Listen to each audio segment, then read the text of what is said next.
Hello students, कैसे हैं आप? ठीक हो?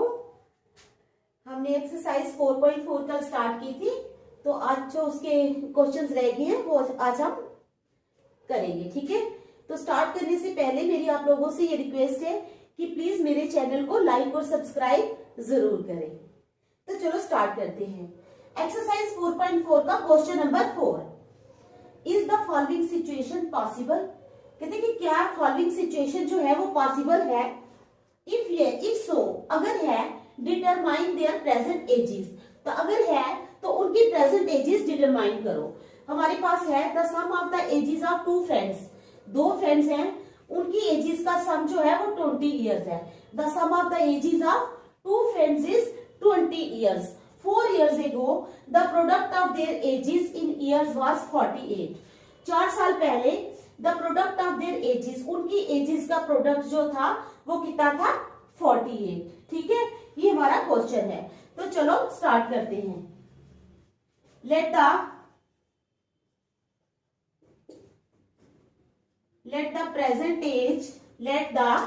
present age of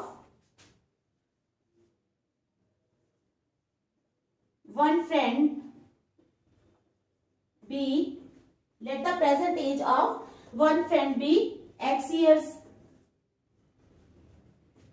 ठीक है, let the present age of one friend be x years. अगर एक फ्रेंड की प्रेजेंट एज x years है तो दूसरे फ्रेंड की कितनी हो जाएगी?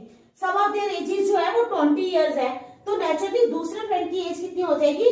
20 माइनस x years। ठीक है ना, 20 में से जब आप x निकाल देंगे तो जो आएगा वो दूसरे फ्रेंड की एज होगी। Then the present age of other friend is equal to 20 minus x years। 20 minus x years। समझ आ गई? यहां तक समझ आ गई ना? ठीक है, अब कहते हैं 4 years ago the product of their ages in years was 48। पहले हम बताएंगे कि 4 years ago, 4 साल पहले उनकी एजेस थी कितनी, उसके बाद हम प्रोडक्ट बताएंगे ना। पहले तो हम ये बताएंगे, सपोज आज अगर मैं 20 years की हूं तो 4 साल पहले मैं कितने की हो जाऊंगी? 16। या आज मैं अगर 40 की हूं तो 4 साल पहले 4 माइनस कर लेंगे। तो इसी तरह से अब 4 years ago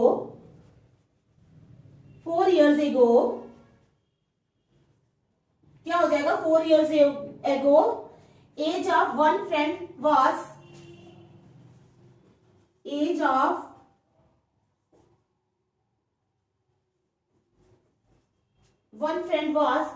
एक फ्रेंड की एज कितनी थी?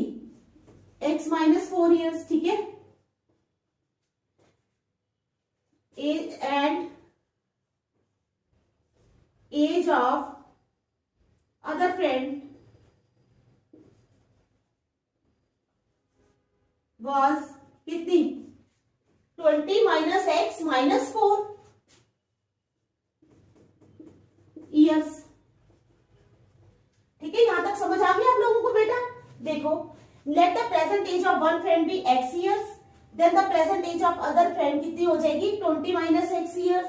उसके बाद 4 साल पहले age of one friend was, 4 साल पहले एक फ्रेंड की एज कितनी थी? x minus 4 years। ठीक है, and age of other friend was 20 minus x minus 4 years। समझ गए आप यहां तक? ठीक है, समझ आ गई ना? Now according to the question, question क्या है? The product of their ages, यहां इसको हम ऐसे भी लिख सकते हैं, 20 में से 4 निकाले 16 माइनस x years। ठीक है, तो कहता है द प्रोडक्ट यानी किसका प्रोडक्ट? एक पहले फ्रेंड और दूसरे फ्रेंड की एजेस का प्रोडक्ट, यानी x minus 4 into 16 minus x is equal to कितना? 48। यहां तक पहले देख लो, आप लोगों को समझ आ गई है? x minus 4 into 16 minus x is equal to 48। ठीक है, करो मल्टीप्लाई। इट इंप्लाइज x रखो बाहर, अंदर आ गया 16 माइनस एक्स, ठीक है, माइनस 4 रखो बाहर, अंदर आ गया 16 minus x is equal to 48। यहां तक समझ आ गई? इट इंप्लाइज 16 इंटू एक्स, अब मल्टीप्लाई करना है 16 into x, 16x minus x into x कितना हो गया एक्स स्क्वायर, माइनस 16 फोर जार 64, minus into minus plus 4 into x 4x is equal to 48। ठीक है, समझ आ गई यहां तक? इट इंप्लाइज एक्स स्क्वायर, अब 16 और 4 कितने होती हैं 20x, 20x minus x square minus 64 is equal to 48। अब क्या करेंगे, ये वाले टर्म्स उधर ले जाएंगे। ठीक है, इट इंप्लाइज राइट साइड पे जब हम ले जाएंगे तो ये माइनस का एक्स स्क्वायर जो है ये प्लस का हो जाएगा, माइन एक्स स्क्वायर।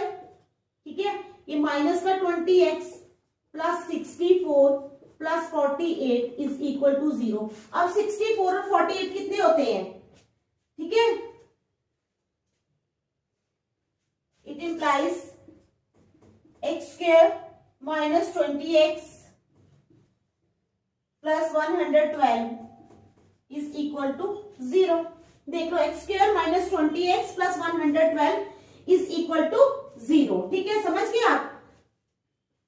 अब ये किसकी फॉर्म में है, यहां मैं बता देती हूँ, ये है a x square plus b x plus c is equal to 0, इसकी फॉर्म में है। ठीक है, जब ये इसकी फॉर्म में है तो हमने क्या करना है, ए बी और सी ले लेने हैं और फिर हमने डिस्क्रिमिनेंट डी निकालना है। अब ले लो, यहाँ पे ए आ गया हमारा 1, बी आ गया हमारा -20, ठीक है,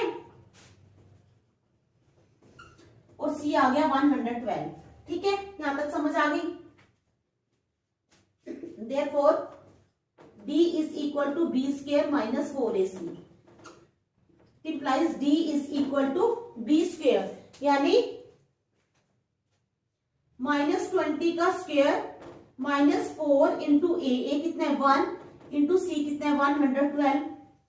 Implies D is equal to 20 are 400 minus 112 into 4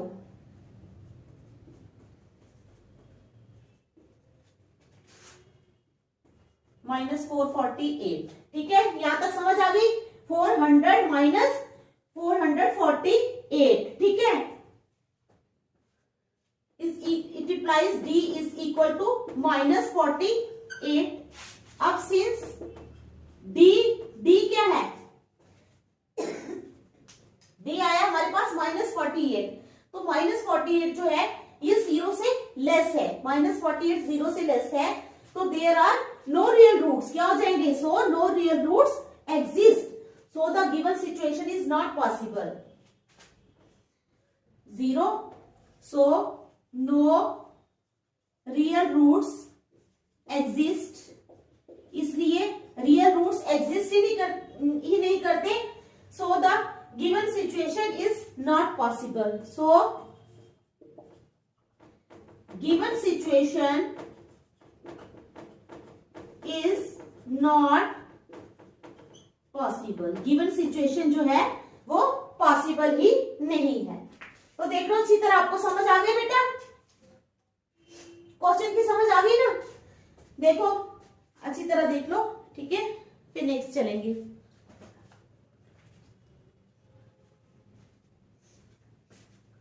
ठीक है, देख लो अच्छी तरह।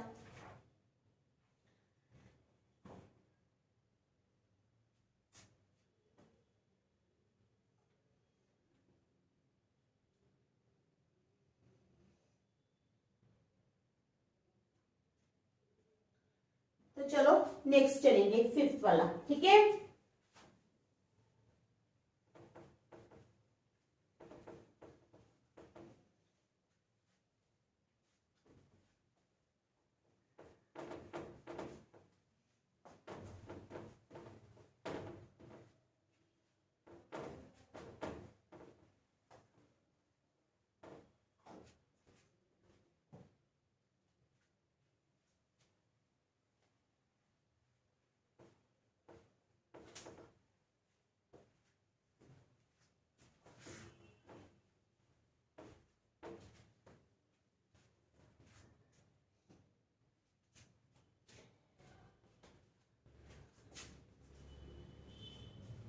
possible, question number 5,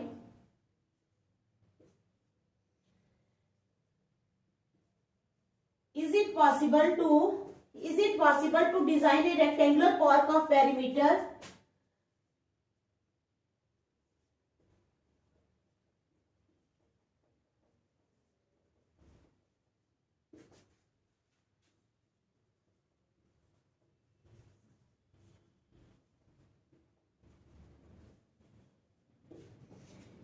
is it possible to design a rectangular park of perimeter 80 meter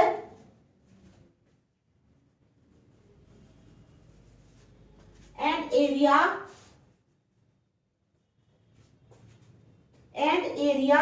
400 meters square and area 400 meters square? If so, find its length and breadth. If so,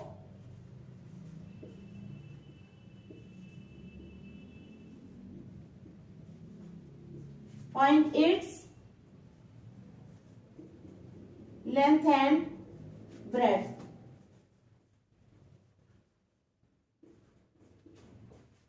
ठीक है, समझ आ गई? कहते हैं is it possible to design a rectangular park of perimeter 80 metre. Perimeter दिया है हमें रेक्टेंगुलर पार्क का 80 मीटर. ये क्या है हमारे पास? 80 मीटर पेरीमीटर है. कहते हैं is it possible to design a rectangular park of perimeter 80 metre and area 400 metre square. ठीक है, इफ सो, अगर ऐसा है, find its length and breadth. इसकी लेंथ और ब्रेड्थ फाइंड करो. ठीक है, समझ आ गई? तो चलो स्टार्ट करते हैं क्वेश्चन को. ठीक है, लेट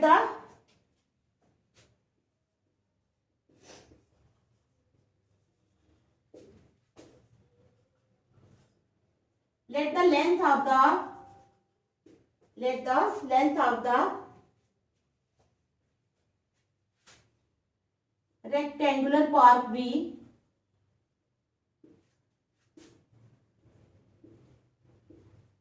x. मान लिया हमने कि जो लेंथ है रेक्टेंगुलर पार्क की वो कितनी है? x है. Let the length of the rectangular park be x. ठीक है, देन perimeter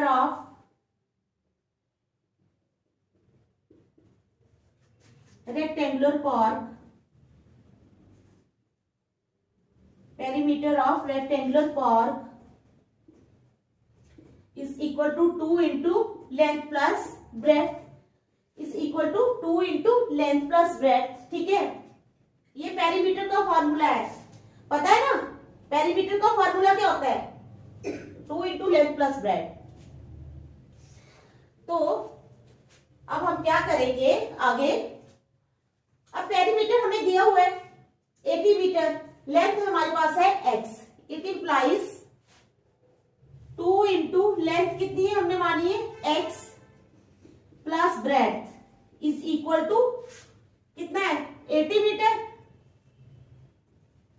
समझ आ रही है ना?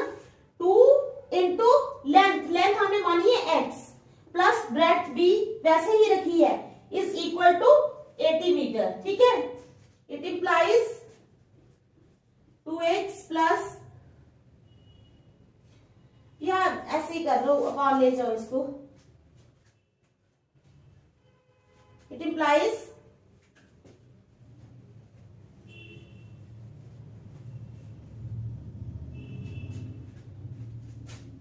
x plus b is equal to 80 upon 2. 2 ones are 2, 2 40s are 80. It implies x plus b is equal to 40. It implies b is equal to 40 minus x. तो breadth आ गई हमारे पास 40 minus x. 40 minus x आ गई हमारी breadth. अब आ जाओ area of the rectangular park.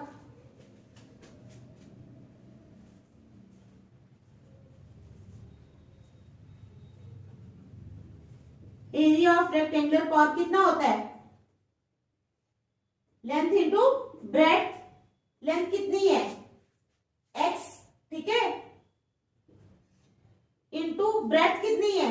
40 minus x. देख लो अच्छी तरह, x इंटू 40 माइनस एक्स, ठीक है। तो वो हमें क्या दिया हुआ है, लेकिन एरिया हमें यहाँ पर दिया हुआ है। एरिया कितना दिया हुआ है हमें, एरिया दिया है हमें 400 मीटर स्क्वायर। कितना दिया है, 400 मीटर स्क्वायर। तो इट इंप्लाइज, यहां पर आप लिख सकते हो given area is equal to 400 metre square, it implies x into 40 minus x is equal to 400. It implies 40x minus x square is equal to 400. It implies, ले जाओ side, x square minus 40x plus 400 is equal to 0. ये आ गया हमारे पास, ये आ गई हमारे पास equation x square, ठीक है। Minus 40x plus 400 is equal to 0। अब हम क्या करेंगे, इस मिडल टर्म को स्प्लिट कर लेंगे। ये जो हमारे पास मिडल टर्म है माइनस 40x, ठीक है। It implies x square minus 20x minus 20x plus 400 is equal to 0। It implies x common ले लो, x माइनस 20 माइनस 20 कॉमन ले लो, x minus 20 is equal to 0। It implies x minus 20 into x minus 20 is equal to 0. It implies x minus x is equal to 20. तो x हमारे पास कितना आ गया, x आ गया हमारे पास 20। कितना आ गया बेटा, तो x आ गया हमारे पास 20। तो उन्होंने पूछा है कि is it possible to design a rectangular park का पेरीमीटर इतना, if so find its length and breadth. हाँ, तो आपने लिखना है yes it is possible to design a rectangular park का पेरीमीटर इतने हैं लिखते हैं। मैं इतना ही लिखूंगी, yes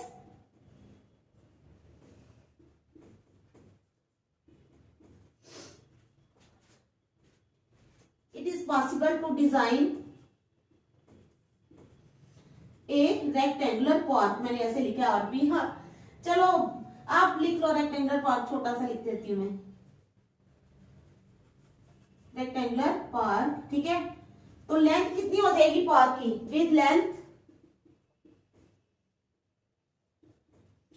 is equal to 20 metre. अगर लेंथ 20 है तो ब्रेड्थ कितनी हो जाएगी, हमारे पास ब्रेड्थ है 40 minus x and breadth 40 minus 20 is equal to 20 metre. यानी क्या समझ आई आपको, लेंथ भी 20 मीटर है तो ब्रेड्थ भी 20 मीटर है। तो रेक्टेंगुलर पार्क जो है उसकी लेंथ भी 20 मीटर आई तो ब्रेड्थ भी 20 मीटर आई, ठीक है। समझ आ गई इस क्वेश्चन की। तो ये हमारी 4.4 एक्सरसाइज खत्म हो गई है, ठीक है। सारे क्वेश्चंस कर लिए हमने। अब हम एक्सरसाइज के चैप्टर पे चलेंगे, ठीक है। देख लो तब तक आप।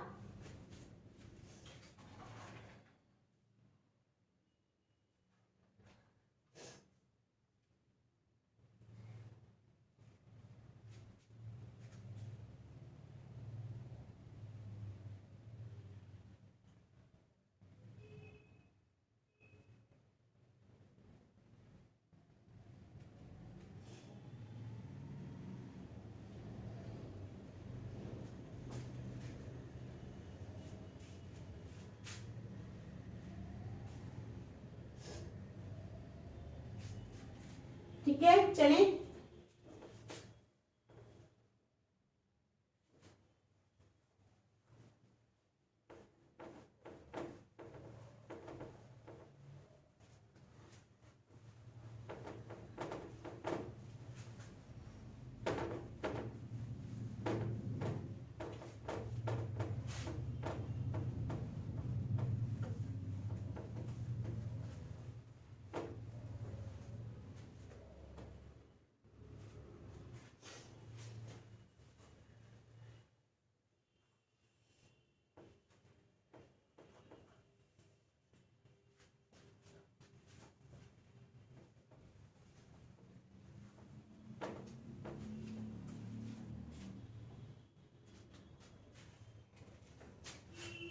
चैप्टर 5 इसका नाम है arithmetic progression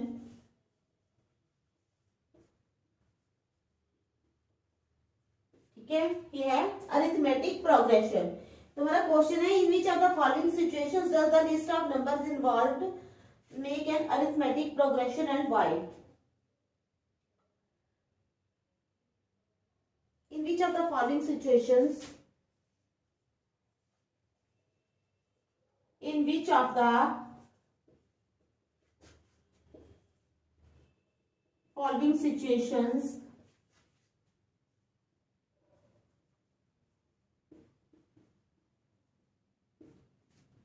the following situations does the list of numbers involved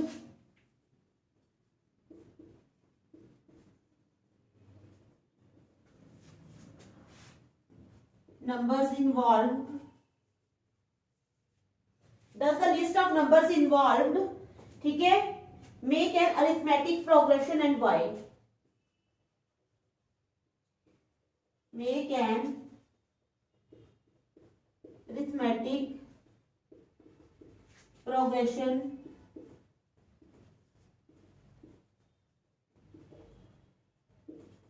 and why। ठीक है, कहता है in which of the following situations, कौन सी सिचुएशंस में does the list of numbers involve, जो लिस्ट ऑफ नंबर्स दिए गए होंगे मेक एन अरिथमेटिक प्रोग्रेशन, वो एक अरिथमेटिक प्रोग्रेशन बना रहे हैं और क्यों बना रहे हैं। ठीक है, पहला है हमारे पास the taxi fare after each kilometre, the taxi fare after each kilometre, the taxi fare for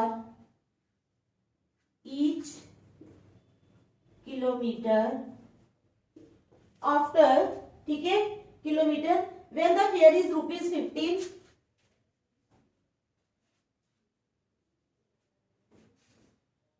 when the fare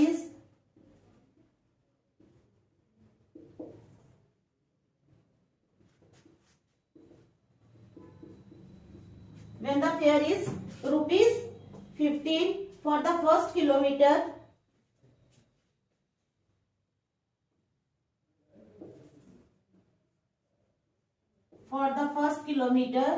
and ₹8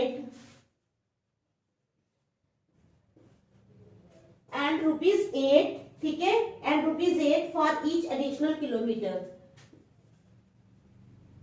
for each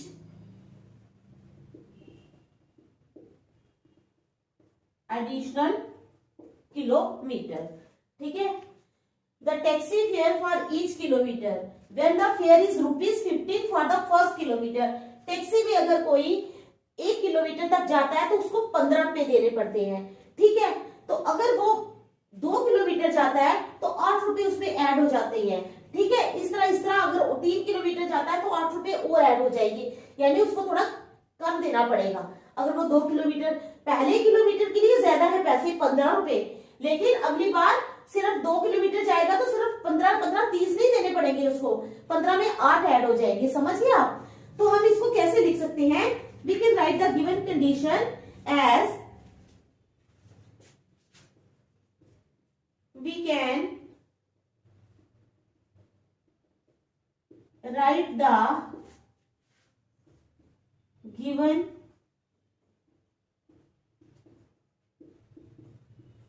condition as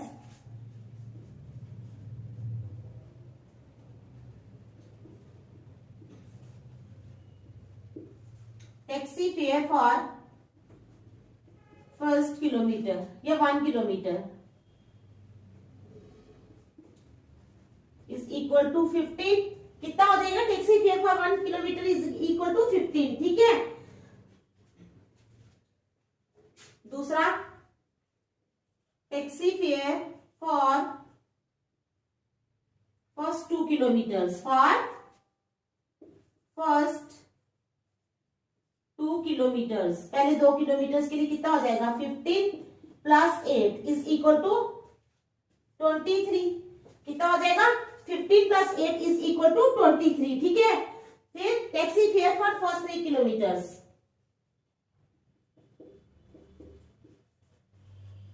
fair for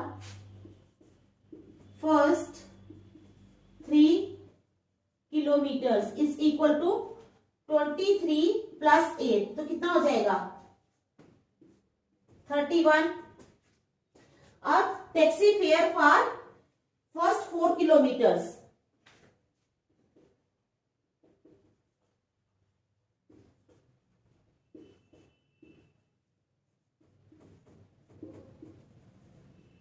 is equal to 31 plus 8 is equal to 39 and so on, and so on means इसी तरह से ये चलता जाएगा system. Sorry, तो देखो आप ये सीक्वेंस में आ रहे हैं। पहले 15 था, 15 में हमने 8 प्लस किए, कितने प्लस किए 8 प्लस किए, तो 23 आया, 23 में 8 आए तो 31, 31 में 8 प्लस किए 39 एंड सो ऑन, इसी तरह से ये चल रहा है। तो ये अरिथमेटिक प्रोग्रेशन है, क्या है, ठीक है।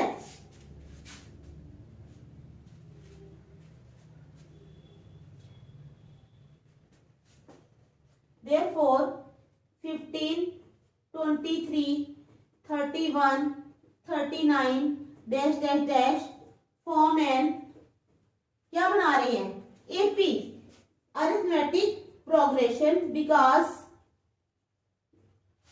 every next term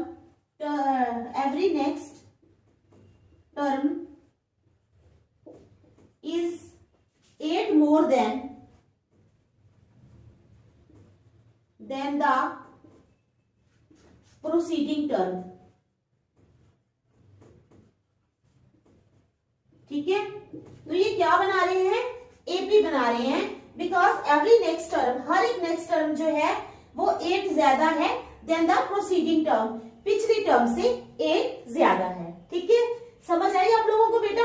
arithmetic progression क्या होता है कि सीक्वेंस बनना चाहिए, अगर 2 का डिफरेंस है तो 2 का ही रहेगा, 3 का है तो 3 का, 4 का रहेगा तो 4 का, इस तरह से एक सीक्वेंस बना हुआ होना चाहिए, तो वो बनता है अरिथमेटिक प्रोग्रेशन, ठीक है। देख लो आप, समझ भी लो, ठीक है।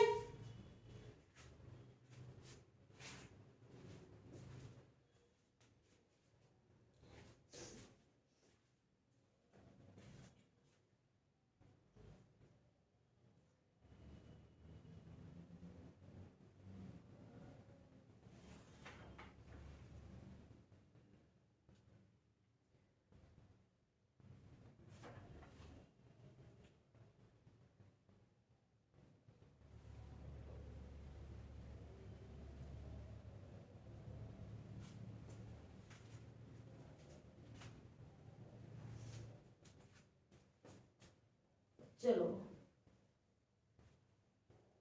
नेक्स्ट लिखेंगे हम,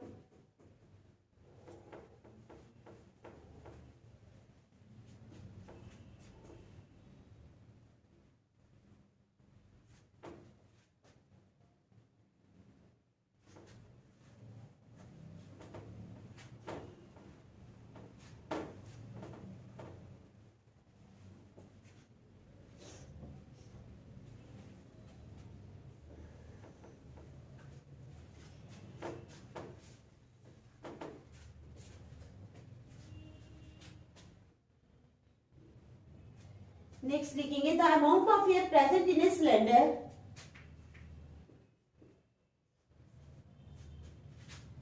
द अमाउंट ऑफ एयर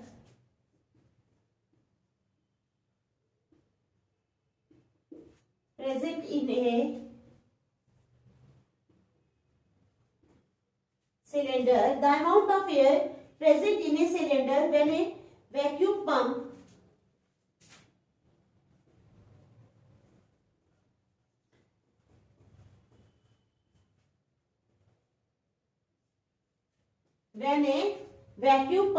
ठीक है, when a vacuum pump removes 1/4 of the air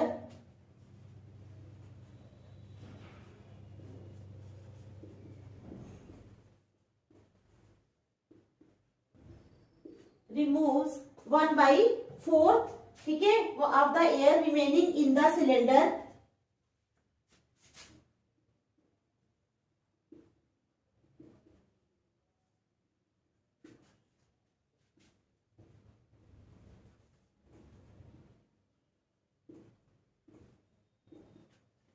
eight a time.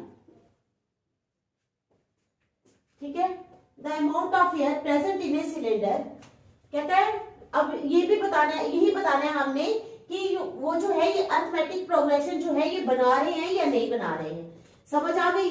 The amount of air present in a cylinder when A vacuum pump removes 1/4 of the air remaining in the cylinder eight a time. तो हमने इसकी arithmetic progression बनानी है। ठीक है, सबसे पहले हमने मान लेना है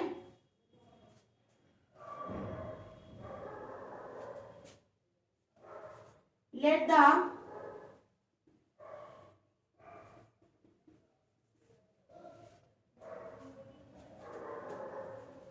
amount of air initially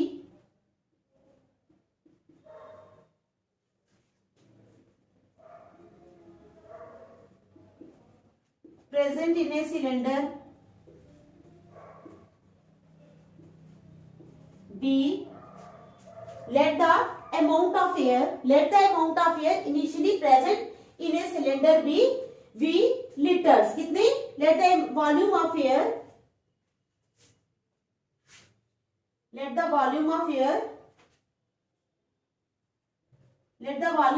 initially present in a cylinder be V liters। ठीक है, मान लिया हमने कि इनिशियली कितना वॉल्यूम है? V liters। ठीक है, सिलेंडर एक है, कितना है? सिलेंडर एक है, तो वो क्या करता है? रिमूव करता है 1/4 of the air. It means एक सिलेंडर में से रिमूव हो रही है एयर 1/4, यानी 1 माइनस 1/4। ठीक है, 1 माइनस 1/4 एयर जो है वो सिलेंडर में से रिमूव हो रही है। ठीक है, कहते हैं इन ईच स्ट्रोक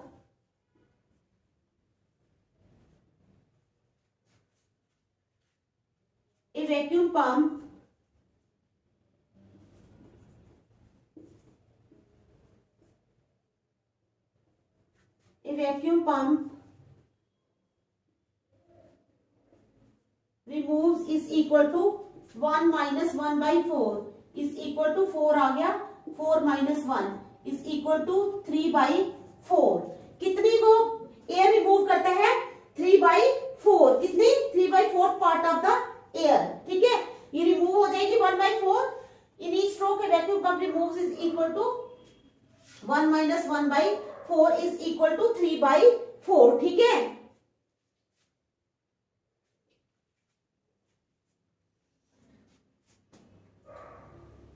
रिमूव वो करता है 1/4, हम ऐसे लिखते हैं, रिमूव्स 1/4। ठीक है, 1/4 पार्ट ऑफ एयर। तो एयर रह कितनी जाएगी? Therefore, air remains is equal to air remaining in cylinder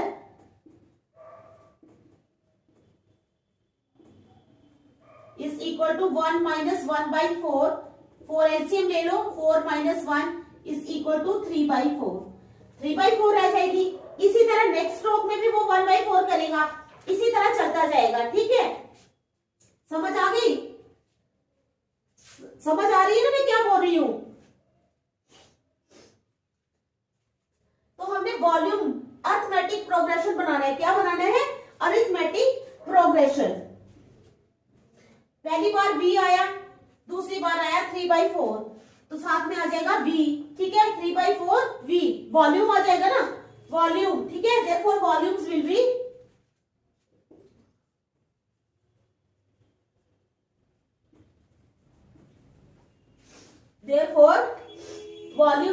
आपको समझ आइए बेटा? मैं दोबारा एक बार समझाती हूँ। Let the volume of air initially present in a cylinder be V litres. मान लिया हमने जब सिलेंडर इनिशियली उसमें कितनी एयर थी? V litres. ठीक है, हर एक स्ट्रोक के बाद उन्होंने बोला ना कि वो क्या करता है? वैक्यूम पंप रिमूव करता है 1/4 पार्ट ऑफ एयर। तो जब 1/4 रिमूव हो जाएगी तो एक सिलेंडर है, एक में से 1/4 निकाल दिया तो आज की 3/4। ठीक है, therefore वॉल्यूम्स विल बी, पहली बार आएगा V, दूसरी बार आ जाएगा 3V/4। 4, ठीक है, 3v/4 का होल स्क्वायर, 3v/4 का क्यूब, ठीक है। तो ये हमारे पास बन जाएंगे वॉल्यूम, ठीक है।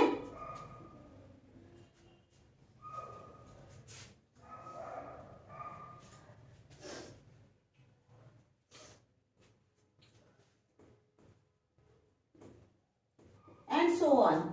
अब clearly we see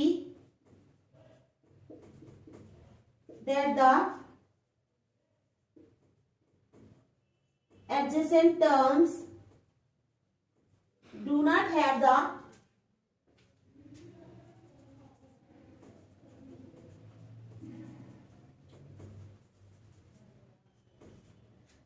same difference